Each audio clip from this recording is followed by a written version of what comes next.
Hello friend, आज मैं इस वीडियो में विश्व भूगोल के दूसरा चैप्टर मतलब भू आकृति के बारे में ऑब्जेक्टिव बताने के लिए जा रहा है। कृपया करके आप लोग देखें। सबसे पहले है कि पृथ्वी की आकृति, पृथ्वी की आंतरिक संरचना के संबंध में सर्वप्रथम महत्वपूर्ण जानकारी का स्रोत कौन है मतलब भूकंप विज्ञान।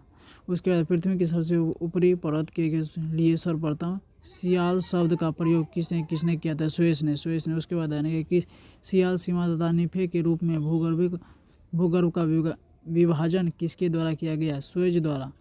उसके बाद है पृथ्वी के केंद्र में पाए जाने वाले चुंबकीय पदार्थ कौन है? निकेल और लोहा। उसके बाद स्थल मंडल का तात्पर्य क्या है? पृथ्वी की बाह्य पपड़ी। उसके बाद वेरेस्फीयर किस तरह परत को कहा जाता है? पृथ्वी की सबसे आंतरिक परत को। उसके बाद है पृथ्वी की आंतरिक संरचना के अनुसार भूगर्भ का विभाजन भू पटल, मेंटल तथा कोर में किया जाता है। यह विभाजन किसका है? ग्रांट का। उसके बाद है किसके बीच मोह असमता स्थित है? क्रस्ट और मेंटल के बीच। उसके बाद धरातल में मोह असमता की गहराई लगभग कितना होता है? 30 किलोमीटर।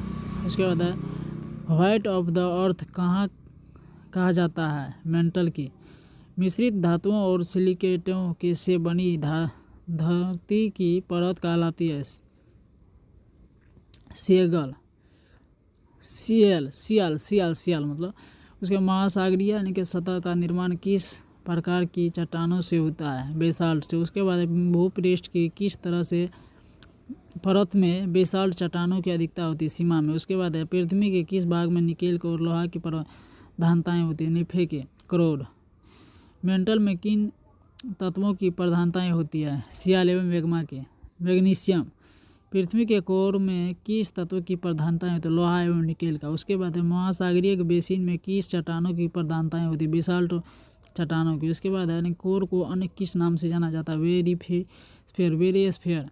उसके बाद है पृथ्वी के भूपर्पटी में कौन सा तत्व भरपूर मात्रा में पाया जाता है? ऑक्सीजन। उसके बाद है महाद्वीप और महासागर किन श्रेणी के उच्चावच है? प्रथम श्रेणी के। उसके बाद है महाद्वीपीय प्रवाह सिद्धांत के प्रणेता कौन है? वेगनर ने। उसके बाद कार्बोनिफेरस युग में संपूर्ण महाद्वीप आपस में मिले हुए थे। यह किसकी मान्यता है? वेगनर की। प्लेट विवर्तनिक सिद्धांत किस वर्ष प्रस्तुत किया गया? 1960 ईस्वी में। उसके बाद है प्लेट विवर्तनिक सिद्धांत का प्रतिपादन किसने किया? हैरी हेस ने। उसके बाद वेगनर के अनुसार पेंजिया का विखंडन किस युग में प्रारंभ हुआ?